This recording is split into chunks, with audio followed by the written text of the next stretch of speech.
Hello बच्चों, तो इस वीडियो में हमने आपके लिए 40 ऐसे बहुत ही महत्वपूर्ण बहुविकल्पीय प्रश्न यानी कि ऑब्जेक्टिव टाइप प्रश्नों को पूरी पुस्तक से छांटकर इस प्रकार रखा है कि जो कि बोर्ड एग्जाम 2023 के लिए निर्धारित सिलेबस से लिए गए हैं। ये सभी प्रश्न बच्चों ऐसे हैं कि जो कि बोर्ड एग्जाम्स में अक्सर पूछ लिए जाते हैं और आपके लिए प्रश्न बहुत ही इम्पोर्टेंट हैं। तो आप सभी इन प्रश्नों की तैयारी ज़रूर कर लें। तो पहला प्रश्न है बच्चों, किसी धनात्मक पूर्णांक p के लिए प्रत्येक धनात्मक विषम पूर्णांक का रूप होता है। यहाँ पर किसकी बात कर रहा है? धनात्मक विषम पूर्णांक की। तो बच्चों जो धनात्मक विषम पूर्णांक है हमेशा किसके रूप में होता है? 2p+1 के रूप का होता है, ये आपको ध्यान रखना है। लेकिन अगर सम की बात करें तो वो होता है आपका 2p के रूप में होता है।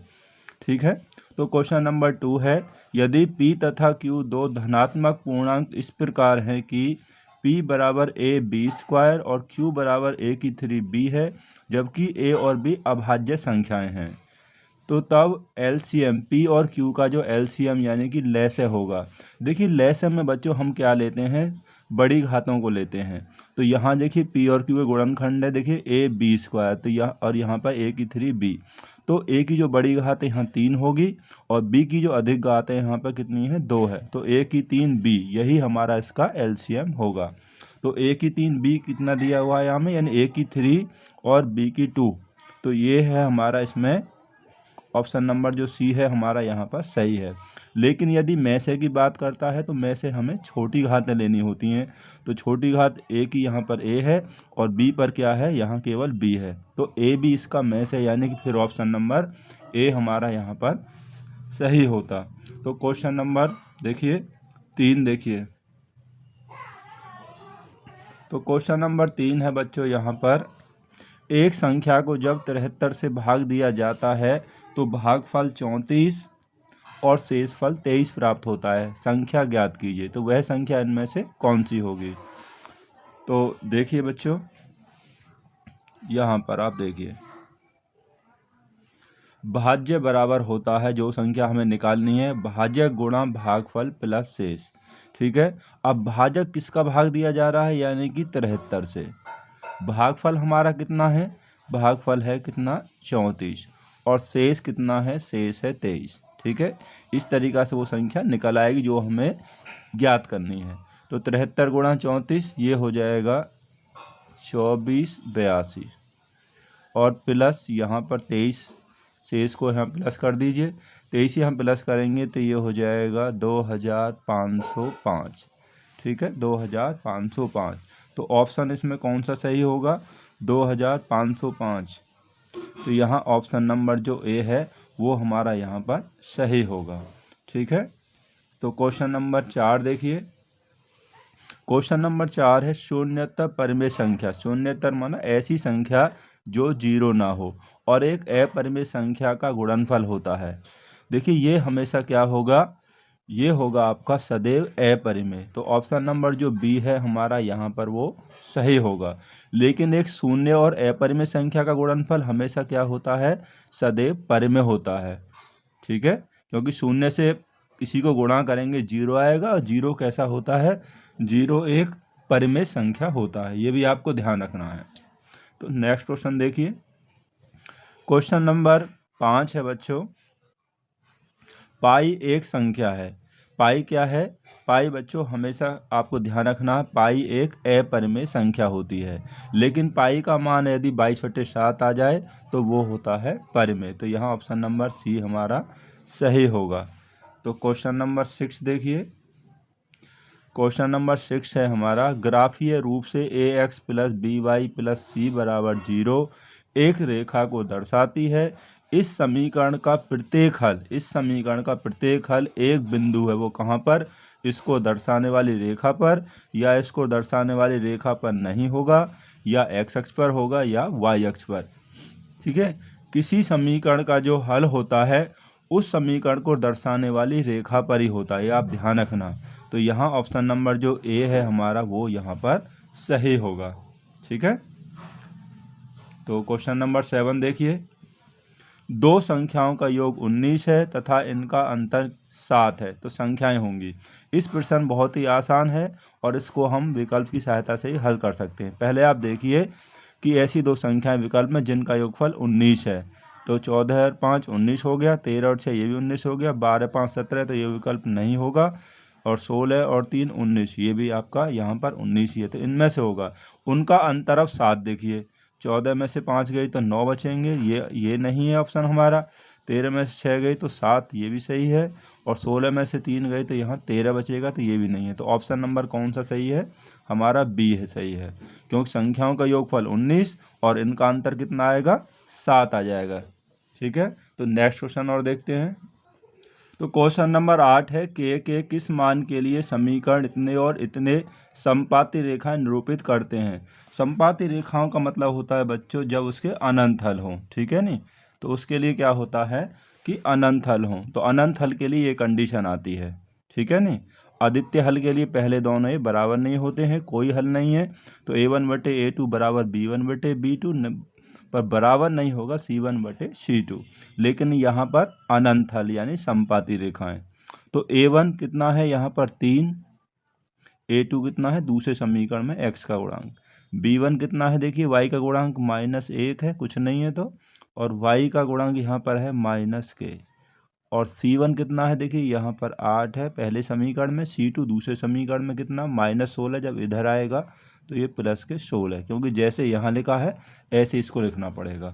अब इसे आप हल कर लीजिए, तो ये हो जाएगा 1/2 बराबर माइनस से माइनस काट देंगे, 1/k बराबर यहाँ भी 1/2, 8 एकम 8, 8 दूनी 16। तो पहले इन दोनों को आप सॉल्व करेंगे, जो हम पहले दोनों को सॉल्व करेंगे तो ये हो जाएगा k बराबर 2, k का मान कितना आ गया? 2 हो गया। यहाँ चेक कर लिया, बाद के दोनों ले लीजिए, 1/k बराबर यहाँ 1/2 गुणा करेंगे तो ये हो जाएगा k बराबर 2। तो k का मान यहाँ पर जो है, k का मान हमारे यहाँ पर 2 बैठता है। तो इसमें ऑप्शन नंबर कौन सा सही है देखते हैं। तो ऑप्शन नंबर जो सी है हमारा वो यहाँ पर सही है, ठीक है। तो क्वेश्चन नंबर 9 और देखते हैं। क्वेश्चन नंबर 9 है, यदि समीकरण 3x² - 4x - k बराबर 0 का विविक्तीकर 88 है, ठीक है, तो k का मान कितना होगा। अब देखिए बच्चों, विविक्तीकर होता है d, तो d बराबर होता है b² - 4ac। अब विविक्तीकर हमें कितना दिया? 88 दिया है। b होता है x का गुणांक, तो यहाँ कितना हो गया? -4, 4a हो गया x का गुणा x² का गुणांक क्योंकि 3 है, और c हो गया अचर पद यानी कि -k, ठीक है। इसे आप सॉल्व कर लीजिए, यहाँ a ये b हो गया, ये आपका c हो गया, तो ये हो गया 88 बराबर 4 का वर्ग 16 हो गया, और माइनस माइनस प्लस 4 दिया 12, ये हो गया 12k। इसको इधर ले आइए, तो 88 में से यहाँ पर हम अगर 16 माइनस करेंगे तो ये बचेगा 72, तो 72 बराबर 12k, तो k बराबर 12 का भाग हो जाएगा कितनी बार? 6 बार, तो k का मान कितना हो जाएगा? 6 होगा। तो ऐसा हमें दिया है, ऑप्शन नंबर सी जो है हमारा यहाँ पर सही है। तो इसके बाद नेक्स्ट क्वेश्चन और देखते हैं। तो क्वेश्चन नंबर 10 है, पूर्ण वर्ग बनाने की विधि द्वारा दीघा समीकरण इतने को हल करने के लिए इसमें क्या जोड़ा जाना चाहिए, ठीक है। अब आप इसको भी समझ लीजिए। देखिए, जब पूर्ण वर्ग विधि करते हैं हमारे पास ये समीकरण है 9x² + 3/4x -√2 बराबर 0। तो पूर्ण वर्ग बनाने के लिए देखिए, ये 9x² है तो ये हो गया 3x का वर्ग, ठीक है, और यहाँ प्लस है तो प्लस, यहाँ आएगा 2ab, तो 2a में तो ये हो जाएगा जो इसमें ही है, और b में क्या आएगा? b में आपको वो संख्या लेनी है कि इसमें गुणा करने पर इसका मान 3/4x हो जाए, तो 3x तो है ही यहाँ पर। अगर हम गुणा कर दें इसमें किसकी? 1/8 की, तो 2 से जो 8 कट जाएगा 4 बार, तो 3x/4 ही हो जाएगा, जो कि यहाँ पर है, ठीक है। तो यहाँ b का मान अब कितना हुआ आपके पास? हुआ 1/8, a² ये b² + 2ab, ये बाकी जो है ऐसे ही रहेगा। तो यहाँ पर जो b का जो मान है इसका वर्ग ही आपको जोड़ना तथा घटाना चाहिए, तो इसका मान कितना हो जाएगा? 1/8 का मान हो गया 64, यानी 1/64 हमें जोड़ना और यहाँ पर घटाना होगा। तो ऑप्शन नंबर जो बी है वो हमारा यहाँ पर सही होगा। ठीक है, तो क्वेश्चन नंबर देखिए 11। क्वेश्चन नंबर 11 में हमें दिया है कि समीकरण x² - 7x + 12 = 0 के मूलों का योगफल होगा। तो मूलों के व्युत्क्रमों का ध्यान रखना है, मूल के व्युत्क्रमों का योगफल कितना होगा। तो बच्चों हमें जो दिया समीकरण दिया है इससे हमें पहले सॉल्व करना होगा। तो हमने इसको सॉल्व कर लिया, तो हमारे जो x के मान है 4 और 3 हो गए, तो ये हमारे हो गए यहाँ पर मूल, क्योंकि 12 के आपको इस टुकड़े करने जोड़कर 7 आ जाए, 4 या 12 इस तरीक़ा से तो आप कर ही लेंगे, ये मूल हो गए। अब मूलों का व्युत्क्रम देखिए, 4 का व्युत्क्रम 1/4 और इसका व्युत्क्रम हो जाएगा 1/3। इनका योगफल ही हमें निकालना, तो इन्हें जोड़ दीजिए, एलसीएम 12 आ गया, तो 4 × 12 और 3 × 4 12, तो कितना हो जाएगा 4 और 3 7/12। तो यानी कि मूलों के जो व्युत्क्रमों का जो योगफल होगा वो होगा 7/12। ठीक है नहीं, वो हो जाएगा 7/12। तो नेक्स्ट क्वेश्चन और देखते हैं। लेकिन अगर आपसे केवल मूलों का योगफल पूछता तो उसका सूत्र हो जाता -b/a, यानी कि -7/1, इसका मान 1 है तो 7 ही आ जाता है इसमें। तो नेक्स्ट क्वेश्चन देखिए आप जरा। तो क्वेश्चन नंबर 12 हमें दिया है त्रिभुज ABC में रेखा AD कोण BAC की अर्धक रेखा है। ये जो है ये जो हमारे पास में AD जो है ये वाली, ये कोण इसकी BAC इसकी अर्धक रेखा है, इसको दो भागों में डिवाइड करती है। तो BD अनुपात DC, तो BD अनुपात DC का हमें अनुपात बताना है। किसी कोण की, देखिए आपको ध्यान रखना है, किसी कोण की समद्विभाजक रेखा सम्मुख भुजा को शेष दोनों भुजाओं के अनुपात में बांटती है। तो शेष दोनों भुजाएं कौन सी हैं, ये AB और AC हैं। तो ये 6 है और 5 है, 6 और 5 का अनुपात कितना होगा, 6 और 5 का ये 6:5 ही आएगा। इसलिए सम्मुख भुजा का जो अनुपात होगा वो भी 6:5 ही होगा, जो कि ऑप्शन नंबर ए में हमें दिया हुआ है। तो नेक्स्ट क्वेश्चन देखते हैं। तो क्वेश्चन 13 हमें दिया हुआ है, चित्र में DE समांतर BC, DE समांतर BC है तो AE की माप होगी, यानी AE की।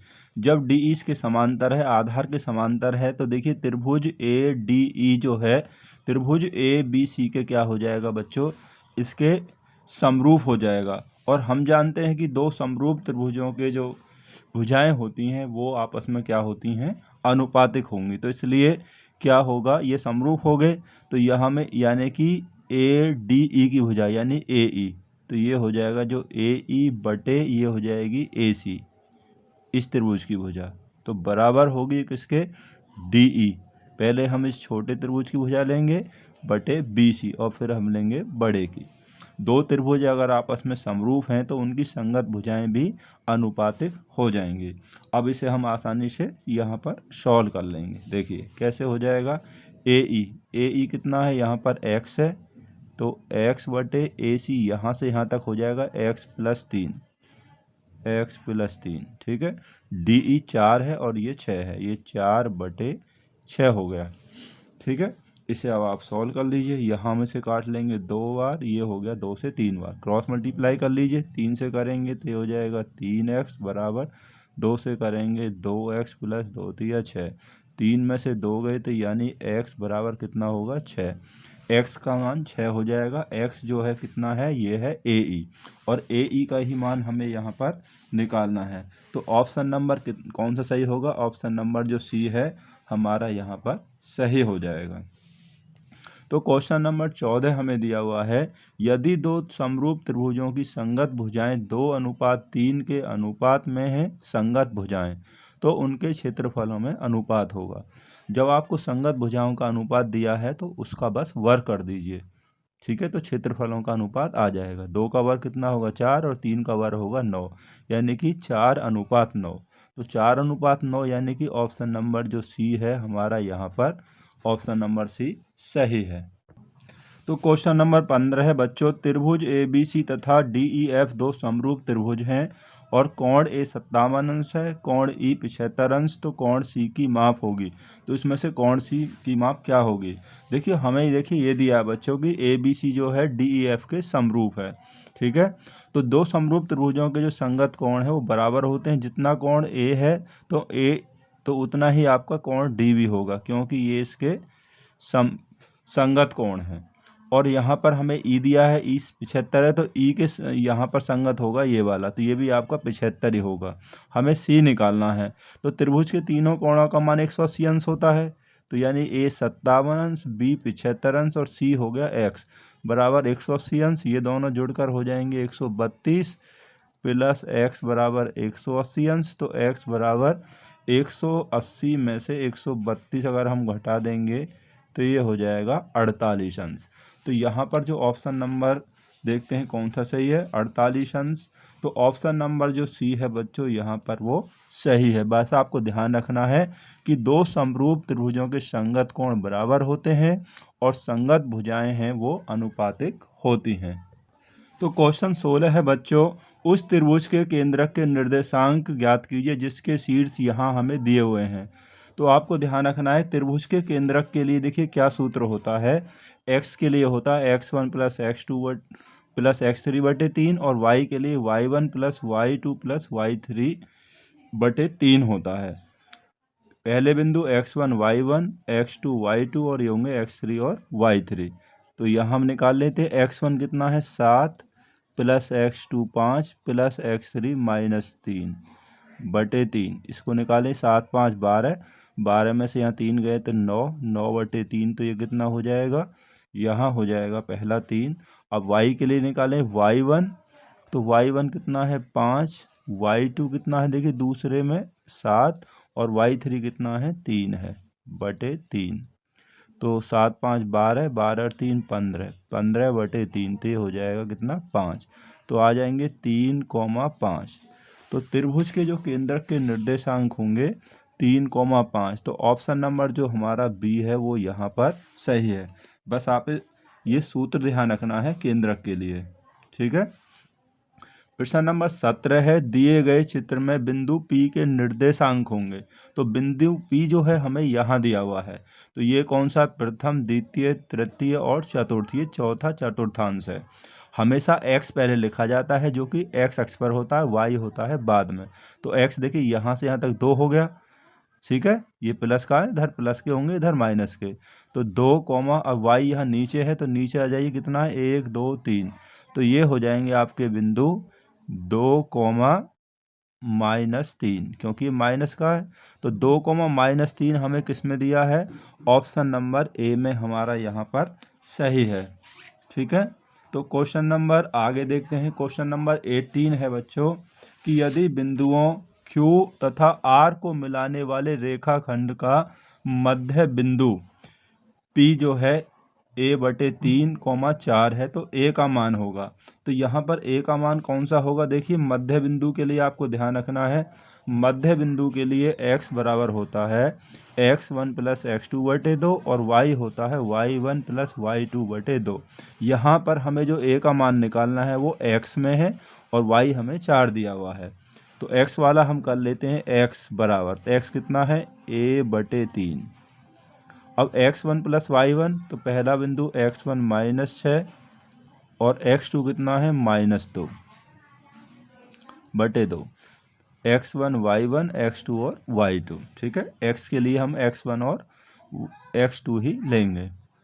तो ये हो गया a/3 बराबर, तो यहाँ कितना हो गया -8 बटे 2, 2 से कट जाएगा कितनी बार 4 बार, गुणा कर लीजिए ऐसे क्रॉस। तो a बराबर 3 चौक 12 यानी कि -12।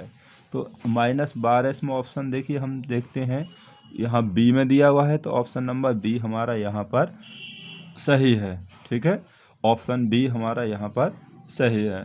तो क्वेश्चन नंबर 19 और देखिए बच्चों, क्वेश्चन नंबर 19 में दिया हुआ है कि cot theta into sine theta into sec theta का सरलतम मान होगा। तो इसे भी देखते हैं। देखिए cot होता है बच्चों, ये होता है cos बटे साइन, ठीक है। और यहाँ पर इस साइन है ही, इसको ऐसे रहने दीजिए। सेक होता है 1/cos, ठीक है। अब देखिए cos से cos कैंसिल और साइन से साइन कैंसिल, बचेगा कितना 1।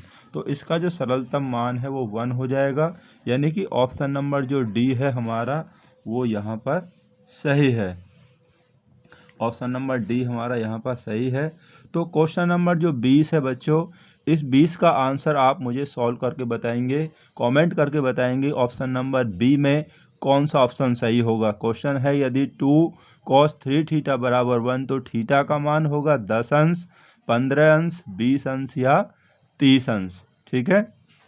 अब क्वेश्चन नंबर 21 आ जाइए। 21 दिया हुआ है यदि cos थीटा बराबर a/b तो tan थीटा का मान क्या होगा।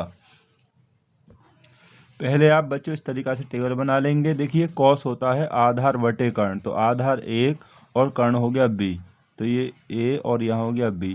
अब ये वाली भुजा निकाल लीजिए। देखिए समकोण त्रिभुज में पाइथागोरस प्रमेय से जो कर्ण का जो वर्ग होता है बराबर होता है आधार का वर्ग प्लस लंब का वर्ग। ठीक है। अब हमें ये निकालना है BC निकालना है। अगर हमें BC का वर्ग बराबर कर्ण के वर्ग में से जो भुजा दी है उसे घटा दीजिए। कर्ण B है तो B के वर्ग में से ये A दिया है इसका वर्ग घटा देंगे, तो यह BC बराबर, तो इसका वर्गमूल हो जाएगा B² माइनस A², तो ये हो गया B² माइनस A²। ठीक है। अब तीनों भुजा होगी, हमें निकालना है किसका मान, tan का। ठीक है। अब tan थीटा क्या होता है, ये होता है लंब बटे आधार, तो इसके लिए थीटा के लिए लंब ये हो गया B² माइनस A² और आधार हो गया A।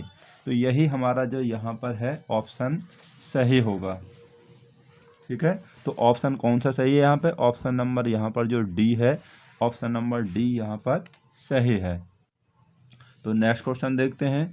क्वेश्चन नंबर जो 22 है वो हमें दिया हुआ है कि tan 1, tan 2, tan 3 अंश डॉट डॉट और tan 89 अंश का मान है। तो ऐसे क्वेश्चंस को देखिए हम कैसे सॉल्व करेंगे। देखिए यहाँ हमने इसको इस प्रकार से लिख लिया। ठीक है। अब यहाँ पर जो डॉट डॉट है ये 89 तक है, यानी कि 87, 88, 89 इनको भी हमने लिख लिया। अब 1 और 89 90, 2 और 88 90 और 3 और 87 ये भी 90 हो गए। तो 1 को हम कितना लिख सकते हैं, हम लिख सकते हैं tan 90 माइनस 1 को लिख सकते हैं 90 माइनस 89। ठीक है। कंप्लीमेंट्री एंगल्स में जो आपने पढ़ा है। tan 2 को हम लिख सकते हैं कितना, tan 90 माइनस 88, जो इसका कम्प्लीमेंट्री है वही घटाएंगे।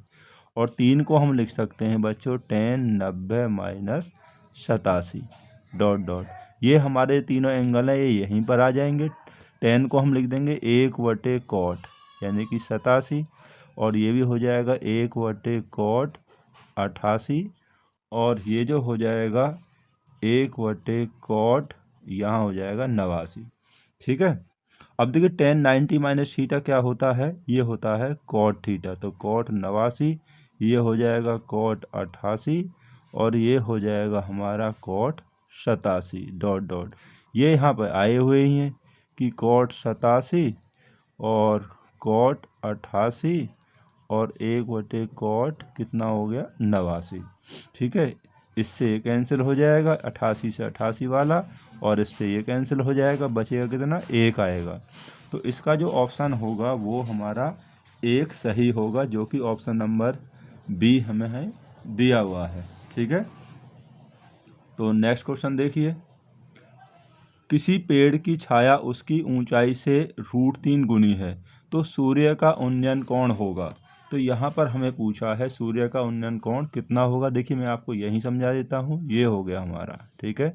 एक डायग्राम बना ली, यहाँ सूर्य हो जाएगा A, B और C। ठीक है। ये हो गया थीटा मान लेते हैं सूर्य का उन्नयन कोण।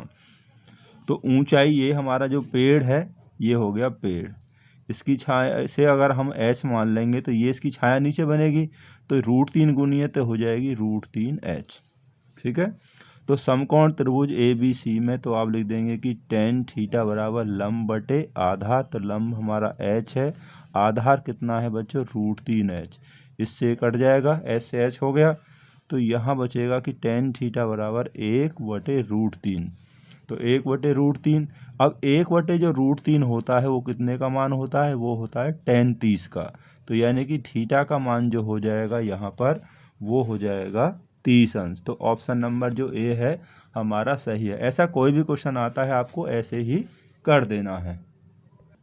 क्वेश्चन नंबर 24 जो कि ऊंचाई और दूरी से हमने लिया है। देखो बच्चों, मैदान में खड़ी एक कार का 75 मीटर ऊंची मीनार से अवनमन कोण 30 अंश है मीनार के कार की दूरी ज्ञात कीजिए।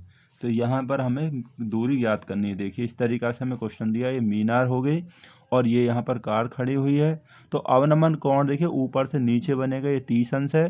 जितना अवनमन होगा उतना ही आपका उन्नयन कोण होगा। तो उसमें हम लेते हैं कि समकोण त्रिभुज ABC में तो tan 30 अंश, ठीक है, यहाँ 30 अंश दिया है तो tan 30 अंश, tan होता है लंब बटे आधार, तो लंब हो जाएगा कितना 75 और आधार इसको हमने मान लिया, दूरी है इसे x मान लिया। तो tan 30 का मान होता है 1/√3, तो 75/x हो जाएगा। क्रॉस मल्टीप्लाई करेंगे तो x बराबर होगा 75√3। अब x क्या है, यही हमने माना था दूरी, तो यानी कि 75√3। तो ऑप्शन नंबर जो बी है वो हमारा यहाँ पर सही है। तो क्वेश्चन नंबर देखिए 25 हमें दिया हुआ है, किसी वृत्त पर स्पर्श रेखाओं का युग्म खींचने के लिए उनके बीच का कोण 60 अंश हो, यानी कि स्पर्श रेखाओं के बीच का कोण। उन दो त्रिज्याओं के सिरों पर स्पर्श रेखाएं खींचनी चाहिए जिनके बीच का कोण हो। तो बीच का कोण कितने अंश का होना चाहिए? देखिए बच्चों यहाँ आप इसको ऐसे समझिए, ये हमने यहाँ पे बना लिया है। तो ये जो है स्पर्श रेखाएं जो खींची गई है, ये वाला जो कोण है इनके बीच का 60 अंश है। ये और ये वाला कोण, ये दोनों होते हैं 180 अंश। जब 160 है, ये वाला केवल 60 अंश है, तो ये कितना होगा 180 में से 60 आप घटा देंगे, कितना आएगा 120 अंश। जब भी आपको ऐसा क्वेश्चन पूछा जाए तो इन दोनों का 180 अंश योगफल होता है, बस आप यही ध्यान रखेंगे। तो यहाँ पर ऑप्शन नंबर कौन सा हो जाएगा? ऑप्शन नंबर जो डी है वो हमारा सही होगा। तो क्वेश्चन नंबर 26 हमें दिया हुआ है कि दो वृत्तों की परिधियों में 2:3 का अनुपात है, तो उनके क्षेत्रफलों का अनुपात क्या होगा? तो देखिए क्षेत्रफलों का अनुपात निकालना है। देखिए आप इसको ऐसे समझ लीजिए, क्वेश्चन को थोड़ा हम सॉल्व करके भी चल रहे हैं, बस थोड़ा फास्ट कर रहे हैं। यहाँ पर परिधियों का अनुपात दिया है, तो पहले वृत्त की परिधि 2πr1, दूसरे वृत्त की परिधि होगी 2πr2, तो बराबर दिया है 2:3 का मतलब है 2/3। 2π से 2π कैंसिल हो जाएगा, तो r1/r2 हो गया 2/3। अब हमें क्षेत्रफलों का अनुपात निकालना है, तो पहले वृत्त का क्षेत्रफल क्या हो जाएगा πr1 का स्क्वायर, दूसरे का हो जाएगा πr2 का स्क्वायर। पाई से पाई काट दीजिए, तो यहाँ r1/r2 दोनों पे स्क्वायर है तो इसका वर्ग हो गया। और r1 और r2 कितना दिया है हमें 2/3, जो हमें अभी ज्ञात किया, इसका वर्ग कर देंगे तो ये हो जाएगा 4 और 3 का 9, 4:9। ठीक है, 4/9 का मतलब हो गया 4:9। तो ऑप्शन नंबर कौन सा सही है? ऑप्शन नंबर जो हमें दिया है ऑप्शन नंबर ए, ये यहाँ पर हमारा सही है। ठीक है, तो नेक्स्ट क्वेश्चन देखिए, क्वेश्चन नंबर 27 है, भुजा 6 सेंटीमीटर वाले एक वर्ग के अंतर्गत खींचे जा सकने वाले वृत्त का क्षेत्रफल है। तो यहाँ कौन सा सही है? तो देखते हैं। देखिए बच्चे, वर्ग के अंदर जो बड़े से बड़ा वृत्त बनेगा वो इस प्रकार होगा, और इस जो वृत्त है इसका जो व्यास होगा इस वर्ग की भुजा के ही बराबर होगा, यहाँ से यहाँ तक। ठीक है, ये व्यास होगा, ये इसकी भुजा के बराबर ही होगा। जब वृत्त की जो व्यास है वो कितना हो गया, भुजा के बराबर, भुजा है 6, तो त्रिज्या कितनी हो जाएगी 3 सेंटीमीटर हो जाएगी। अब वृत्त का क्षेत्रफल होता है πr², तो पाई आर कितनी है 3 है, तो 3 का वर्ग कर देंगे, 3 का वर्ग होगा 9, तो 9 पाई। तो इसका जो क्षेत्रफल हो जाएगा वो कितना हो जाएगा 9 पाई वर्ग सेंटीमीटर हो जाएगा। तो यहाँ पर हमें जो दिया है पाई में आंसर है, तो ऑप्शन नंबर जो डी है हमारा यहाँ पर सही होगा। तो क्वेश्चन नंबर देखिए आगे वाला और देखते हैं। क्वेश्चन नंबर जो 28 है वो हमें दिया हुआ है, वृत्ताकार वलय का क्षेत्रफल ज्ञात करो जिसकी बाहरी तथा आंतरिक त्रिज्याएं क्रमशः 14 सेंटीमीटर और 7 सेंटीमीटर हैं। ठीक है, 14 और 7 सेंटीमीटर, इसको आप इस तरीक़ा से यहाँ पर समझ लीजिए। ये हमारा वलय हो गया, ये आंतरिक त्रिज्या होगी, ये इसकी बाहरी त्रिज्या होगी। ठीक है, अब वलय का क्षेत्रफल, ये वाला जो भाग है ना, ये आपका वलय है, तो इसका क्षेत्रफल होता है पाई r1 का स्क्वायर माइनस r2 का स्क्वायर। ठीक है, पाई का मान 22/7, r1 कितनी है 14 है तो 14 का वर्ग, ये 7 है तो 7 का वर्ग। तो 22/7 गुणा 14 का वर्ग कितना हो गया 196 और 7 का वर्ग हो गया 49। तो यहाँ माइनस कर देंगे इसको, यानी कि सॉल्व कर रहे हैं तो 22/7। तो यहाँ कितना बचेगा, 16 में से 7 9 गई तो बचे यहाँ 7, 18 में से यहाँ बचेगा आपका 147। 7 से काट देंगे, 7 दूनी 14 और 7 एकम 7। अब 22 गुणा 21 कर लीजिए तो कितना होगा 22 एकम 22, 22 दूनी 44 और 2 46, यानी कि 462 यहाँ पर वर्ग सेंटीमीटर। तो ऐसा कोई ऑप्शन है हमारे पास में, तो यहाँ ऑप्शन नंबर जो ए है हमारा ये यहाँ पर सही है। तो क्वेश्चन नंबर 29 हमें दिया है बच्चों, त्रिज्या आर वाले वृत्त के कोण थीटा वाले त्रिज्या खंड के संगत चाप की लंबाई। चाप की लंबाई होती है 2πr थीटा बटे 360 अंश। तो देखिए πr² है यहाँ पर, ये भी नहीं होगा और यहाँ पे स्क्वायर है, ये भी नहीं होगा, केवल इन दोनों में आएगा। तो 2πr थीटा बटे 360, यानी ऑप्शन नंबर जो सी है वही हमारा यहाँ पर सही है।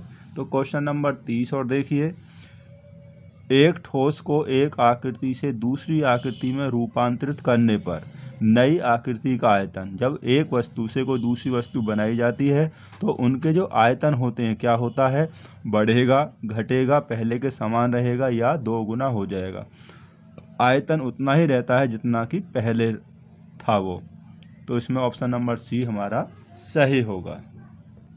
इस वीडियो में हमने बच्चों सभी चैप्टर्स के सभी इम्पोर्टेंट क्वेश्चंस को लिया है जो कि बोर्ड एग्जाम्स के लिए निर्धारित हैं। तो इसकी तैयारी आप जरूर अच्छी प्रकार से कर लेना। तो क्वेश्चन नंबर 31 हमने लिया है, धातु के एक गोले की त्रिज्या 10 सेंटीमीटर है, इसे पिघलाकर 2 सेंटीमीटर त्रिज्या वाली कितनी गोलियां बनाई जा सकती हैं। देखिए गोलियों की जो संख्या होगी गोले के आयतन को एक गोली के आयतन से भाग देने पर प्राप्त हो जाएगी। तो गोले का आयतन होगा 4/3 पाई r3। r कितनी है, गोले की त्रिज्या 10 है तो 10 की पावर 3 हो जाएगी। और एक गोली का आयतन होगा वो भी 4/3 पाई r3 और इसकी जो त्रिज्या है वो 2 है तो 2 की पावर 3 हो जाएगी। इससे आप ये काट लेंगे 4/3 पाई से 4/3 पाई, 10 की घात 3 का मतलब हो जाएगा 1000 और 2 दूनी 4 दूनी ये हो जाएगा 8। 8 का इसमें 1000 में भाग देंगे तो कितना आ जाएगा 125 हो जाएगा। तो यहाँ पर जो है हमारा ऑप्शन नंबर कौन सा सही होगा, 125, यानी कि ऑप्शन नंबर डी यहाँ पर सही होगा। तो क्वेश्चन नंबर 32 हमें दिया है कि सूत्र, जो समांतर माध्य निकालने के सूत्र होता है आपका लघुत्तर विधि का, यानी कि पग विचलन विधि का, इसमें वर्गीकृत बारंबारता बंटन का माध्य प्राप्त करने के लिए u। तो u क्या होता है, देखिए बच्चे जो u जो होता है हमारा वो होता है d/h, ठीक है, ये होता है। अब d हम क्या निकालते हैं, ये होता है x माइनस क्या होता है x माइनस a, ठीक है, x माइनस a होता है।